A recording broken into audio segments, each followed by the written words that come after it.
Well, hello everyone and welcome back to the workshop. Now you will notice that I've got pipes and wires, so it will tell you that I've been doing my least favourite task, and that has been routing, and I've made a bit of a boo-boo. Oh, dear me, something else to fix. I don't know, let's get on.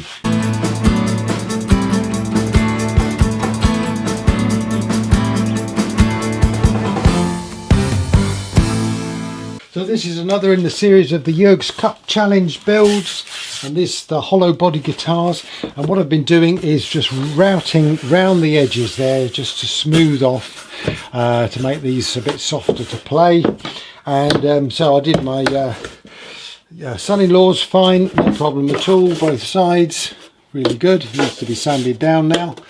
And then I came to my granddaughter's and was going really well all the way around it until I got to the back end there, and of course the pattern bit went into the hole and I dug into there. So I've got a bit of a problem on that little bit there, and I think I'm going to need the router to fix it.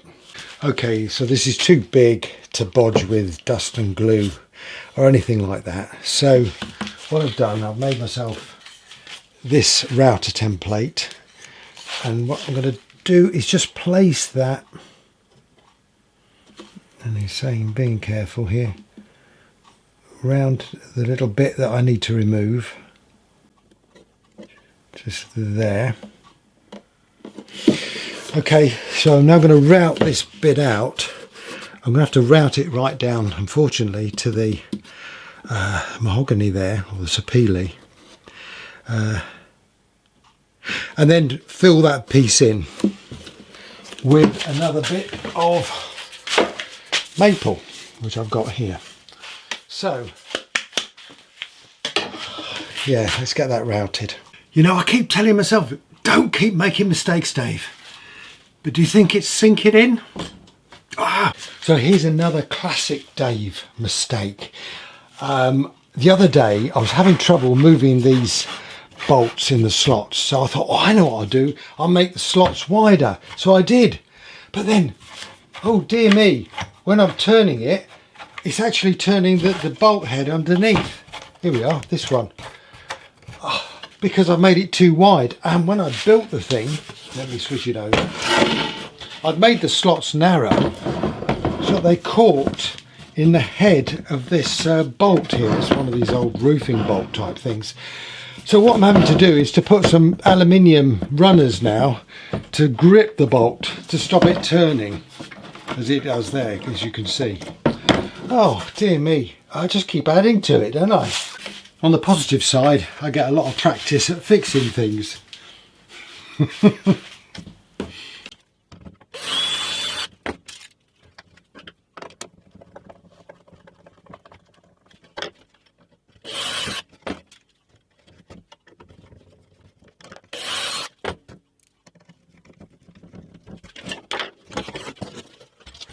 And now these nuts and bolts slide much more freely, and I can do them up just the job.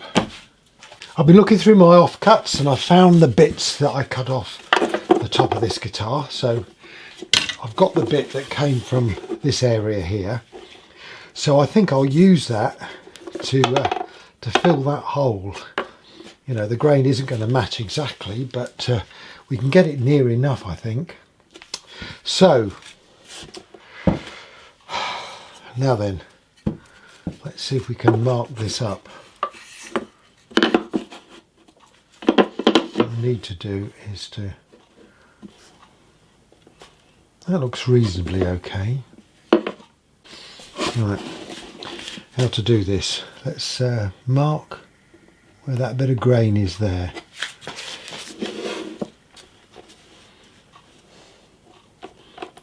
I want to match that with that bit of grain there.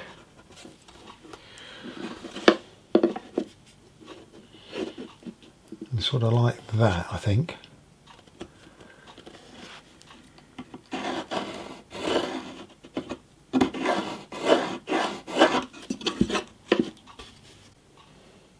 Well, it's not going to match exactly, but that's pretty close. I always get my arm in the way.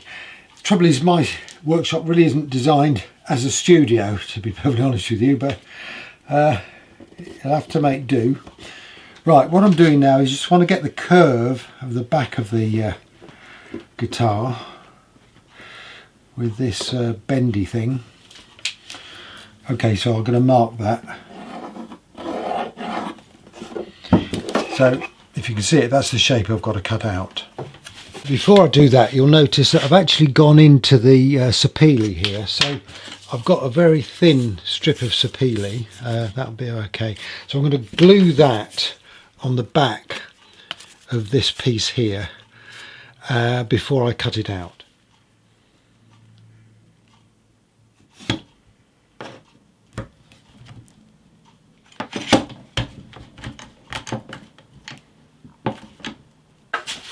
Okay, so that little detour was a complete distraction from what I was hoping to do this afternoon.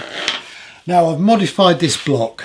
It used to fit into the vise and yeah, it wobbled around all over the shop. So I've modified it to fit on the bench like so. And I've got to really push that in. And I've got a threaded insert in the bench there and a bolt there, so I can tie it right down. Okay, so that's nice and firm, and this is my neck carving fixture. I can't think of the proper name for this. Let's go and get a neck to carve.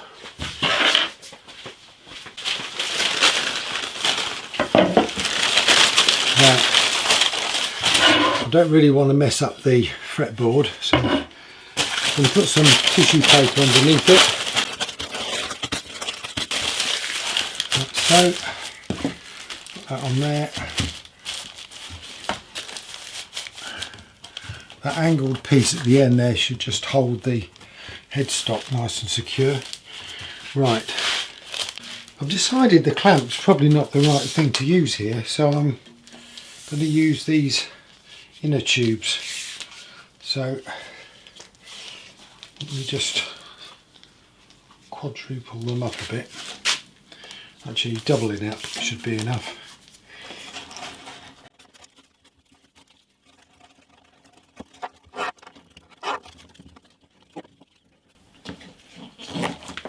The problem with clamps on this is that they get in the way, and that's pretty secure. Okay, so I've got my templates for a thin C-shaped neck, which is what I'm doing. I've got my calipers as well. Check the depth. I want it 22 at this end, 20 at that end. And I've also got my Japanese saw file, if I can say it. I'm not going to show you the whole process because I've shown it many times before. But basically, following the Crimson Guitars ideas, I mark a couple of lines on the side, like so, and basically I'm going to be trying to take that corner off, and I use the rough bit first.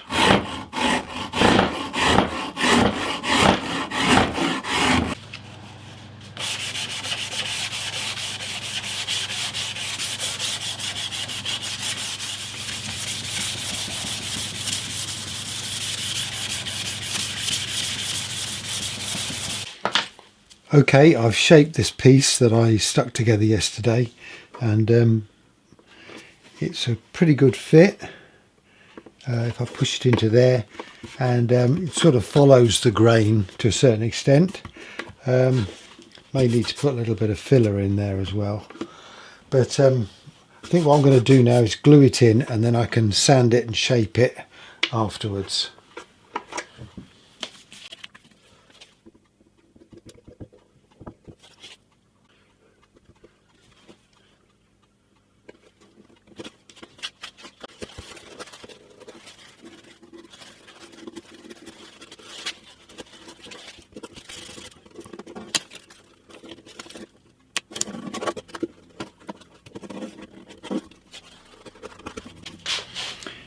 That should hold it in place quite nicely.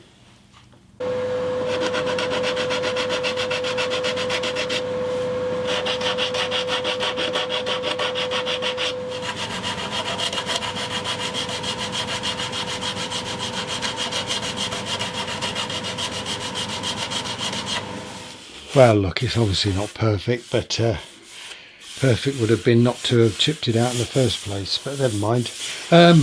That's what it is. It's all going to be painted black anyway. There's stained black, and there's going to be a big graphic painted on there, so I think it'll take your eye off that. That's pretty smooth there. Right, I've sprayed this guitar twice with water and sanded it down the first time. I'm now just going to sand it down for the second time, just with some 320 grit. I'm going to be using the Crimson, let's go for it, Crimson Wipe On Guitar Lacquer finish on this guitar. So we'll see how that works.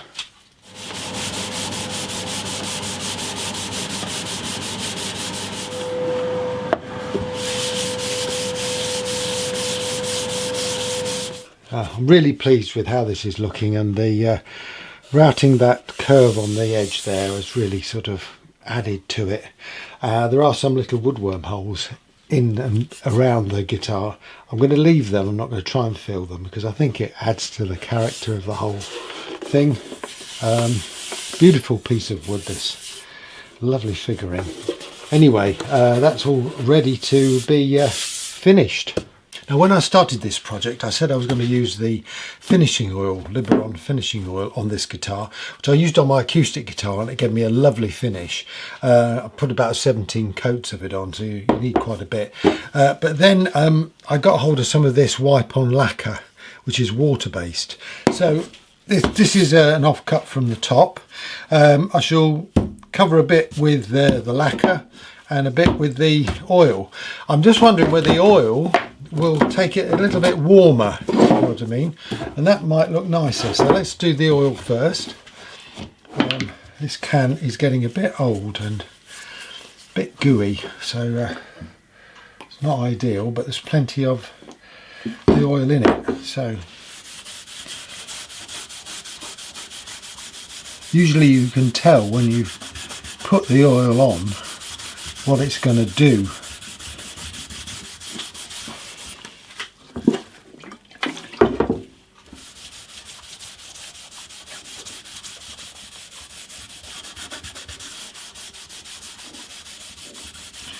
Okay,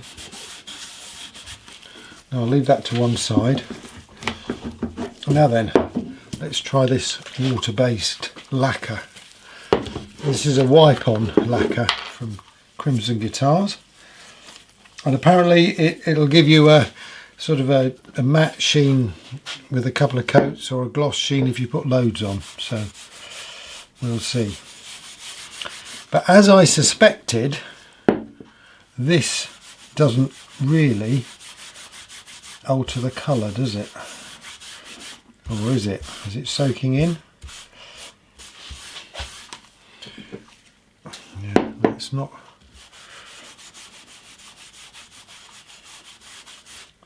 Okay, so what I'll do, leave these to dry, and we'll have a look in a bit.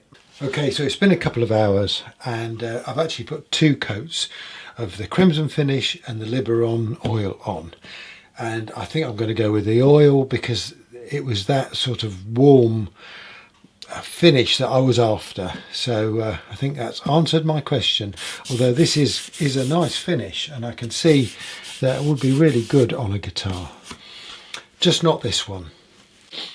I'm back on this guitar repair, and you'll see there's a little bit of a chip out there, which I'm going to fill with some dust and glue, and you'll also see that I've actually sanded through the rib there to the strengthener that I've got on the other side.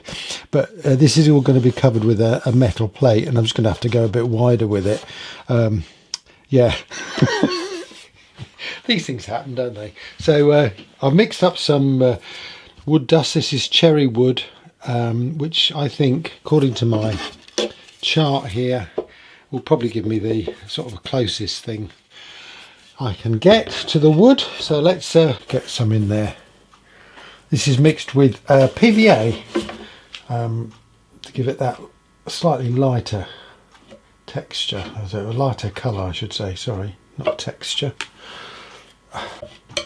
Just amazing how dark it goes. I know I keep saying that, but you put it on and you think, oh, that's an absolute match there, but I know it will go dark. But it's going to be covered over anyway, so I'm not worried.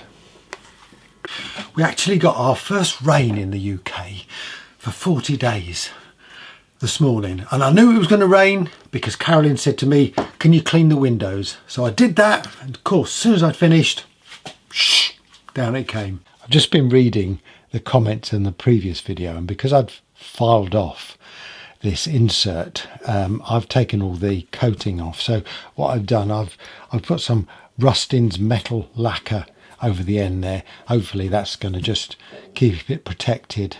I don't think it's going to rust or anything, but hey, better to be safe than sorry. And thank you very much for the comments. You may remember the reason why I had to file the insert off was because I was putting the insert where the truss rod is and there wasn't enough depth for the insert, and what I should have done is filed off the other end of the insert and just left the outside as it was.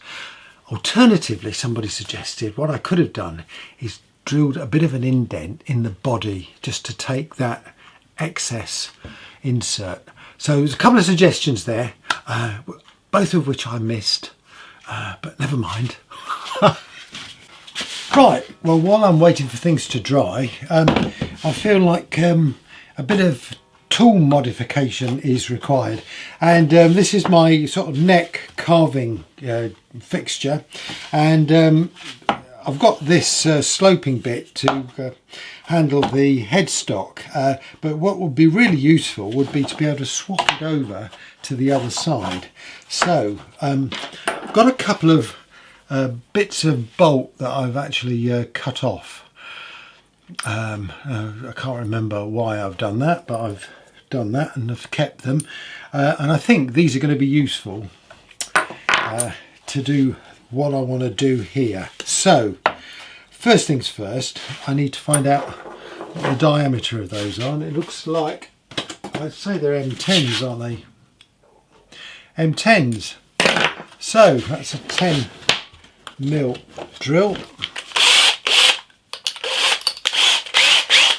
Now on this end I've already got a couple of holes where I drilled through and screwed it before, so what I'm going to do is just go straight down with a 10mm drill bit.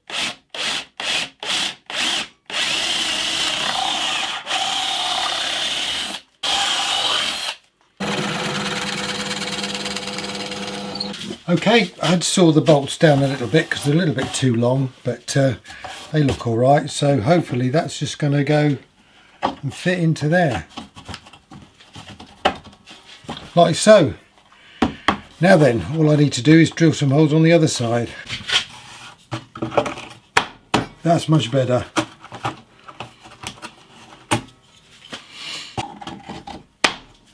Good. Okay, to finish off, I've just glued some pads, felt pads, on the top. So I just need to leave this to dry now, and I think that's going to do the job. Well, it's a new day, or new afternoon I should say, because I've been busy in the morning. So what I'm going to do now is put the frets in my granddaughter's guitar. So I've checked the level and it's looking really good. So that's all sorted. I've cut a load of frets and I've got my tools, and now this is going to be sort of a basic fretting job. I'm not going to do anything with the ends of the frets, round them or anything like that before I put them in. I'm just going to put them all in, then chop the ends off and level them and do all that sort of stuff. So I'm just going to crack on with this and put some music on, and I'll see you in a bit.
Right, well, I've put all the frets in and they're looking pretty good, and I've gone over it with a rocker, and yeah, it looks pretty good from there. I don't level the frets, something I've not done for, well, a couple of years now. Basically, I like to string up the guitar and see which ones buzz and just deal with those rather than trying to level the whole lot. But that will come later. But in the meantime, this is done. Well, good afternoon. You join me on another sunny day and I'm in the workshop. And today I'm putting the frets in Mike's guitar, my son-in-law's guitar, and I'm putting in semi-hemispherical frets, and I made a video on this, so we're going to put a link probably up there in the corner and in the description if you want to see what I'm doing. It's quite a time-consuming process. I've got 4 frets in. It's probably taken me about an hour, so I'm going to crack on with the rest. Well, I've got 8 frets done, quite a few more to do, but they do take a while. Each of these frets takes about 15 minutes to do properly. And then you get the odd one that's gone a bit too small and you've got to change it.